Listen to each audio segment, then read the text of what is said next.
Penerapan safety culture dapat mengurangi insiden sentinel event hingga 50%. Yuk kita belajar 5 pilar utama keselamatan ibu dan bayi di mata kuliah Kegawat Daruratan Maternal Neonatal.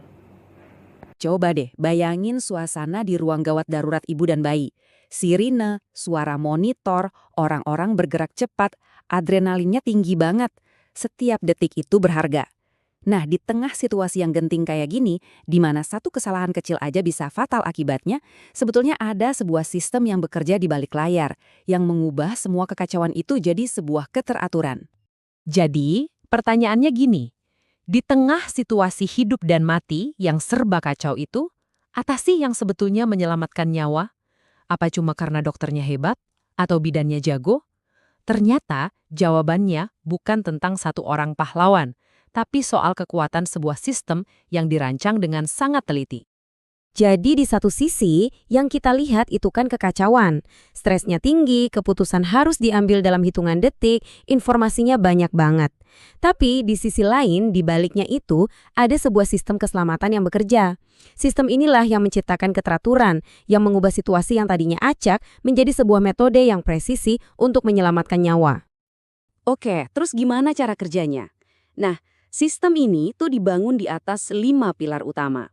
Pilar-pilar ini dirancang khusus buat jadi benteng pertahanan dari kesalahan manusia, bahkan di bawah tekanan yang paling ekstrim sekalipun. Yuk kita bedah satu persatu kelima pilar keselamatan pasien ini. Ini dia kelima pilarnya. Pertama, identifikasi pasien. Buat mastiin kita ngerawat orang yang benar. Kedua, kepatuhan SOP. Ini semacam buku panduan dalam setiap krisis. Ketiga, komunikasi efektif. Ini yang bikin tim jadi solid. Keempat, keselamatan petugas. Karena penolong juga harus selamat kan? Dan yang terakhir, dokumentasi. Catatan yang jadi jaring pengaman buat semua. Kita mulai dari yang paling dasar dulu ya. Oke, kita mulai dari dua pilar pertama yang jadi fondasi dari segalanya. Intinya, ini soal menjawab dua pertanyaan paling mendasar di dunia medis. Siapa yang sedang kita rawat, dan gimana cara merawat mereka dengan benar? Pilar pertama, identifikasi pasien. Mungkin kedengarannya sepele ya, tapi coba bayangin risikonya kalau salah. Ngasih obat yang salah, atau yang lebih fatal, transfusi darah dengan golongan yang nggak cocok. Itu sebabnya sebelum melakukan tindakan apapun, tim medis harus 100% yakin mereka menangani pasien yang tepat. Ini adalah titik awal yang mutlak. Nah, Anda pernah nggak sih waktu di rumah sakit, perawatnya nanya terus nama lengkap dan tanggal lahir, padahal kayaknya udah kenal? Nah, ini alasannya. Namanya aturan dua pengenal. Prosedur ini hukumnya wajib, nggak bisa ditawar.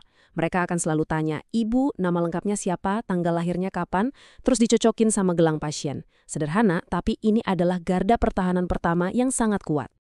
Terus ada satu ritual yang kuat banget, namanya time out. Bayangin deh, pas sebelum tindakan penting kayak transfusi darah, seluruh tim itu berhenti total. Stop. Mereka sama-sama ngecek ulang 5 benar. Pasiennya udah benar, obatnya benar, dosisnya benar, caranya benar, waktunya benar. Ini adalah jeda yang disengaja, momen hening di tengah badai, buat mencegah kesalahan fatal. Lanjut ke pilar kedua, kepatuhan SOP. Kalau tadi identifikasi itu soal siapa, SOP ini soal bagaimana. Anggap aja SOP ini kayak buku resep atau panduan resmi untuk setiap skenario darurat. Jadi nggak ada lagi tuh yang namanya nebak-nebak atau improvisasi berbahaya. Mau itu kasus pendarahan hebat atau bayi sesak napas, semuanya ada protokolnya, langkah demi langkah. Biar setiap pasien dapat standar perawatan terbaik. Tentu, pertanyaan besarnya adalah, dengan semua protokol dan daftar periksa ini, emangnya beneran ngaruh? Di dunia nyata yang penuh tekanan, apa ini semua efektif? Jawabannya ada di angka ini. Luar biasa. Studi menunjukkan ada penurunan sampai 40% kejadian yang merugikan pasien kalau tim medis disiplin ngikutin SOP. Angka ini bukti nyata kalau sistem ini bukan cuma teori di atas kertas, tapi benar-benar menyelamatkan nyawa. Oke, kita udah bahas fondasi, siapa, dan bagaimana. Sekarang kita geser ke elemen manusianya dalam sistem ini, yaitu gimana tim berkomunikasi satu sama lain dan gimana mereka menjaga keselamatan diri mereka sendiri. Di tengah situasi panik, miskomunikasi itu musuh nomor satu. Nah, disinilah SBAR berperan. SBAR ini singkatan dari Situation, Background, Assessment, dan Recommendation. Ini adalah alat komunikasi yang jenius. Bayangin aja kayak pilot ngomong ke menara kontrol langsung ke intinya, jelas, ringkas, nggak ada ruang buat salah paham. Ini bahasa standar untuk situasi berisiko tinggi. Biar kebayang, begini cara kerjanya di dunia nyata. Misalnya seorang bidan lapor ke dokter. Dia akan bilang, Situation, pasien kejang selama 2 menit. Background, riwayatnya preeklamsia, kehamilan 32 minggu. Assessment, tensi 180/110. Recommendation, saya sarankan kita kasih magnesium sulfat sekarang juga. Tuh, lihat kan? Dalam hitungan detik, semua info penting tersampaikan dengan jelas dan tindakan penyelamatan nyawa bisa langsung dieksekusi. Ya, tapi kan, untuk bisa merawat pasien dengan baik, tim medisnya sendiri juga harus aman. Nah, pilar keempat ini fokusnya keselamatan petugas.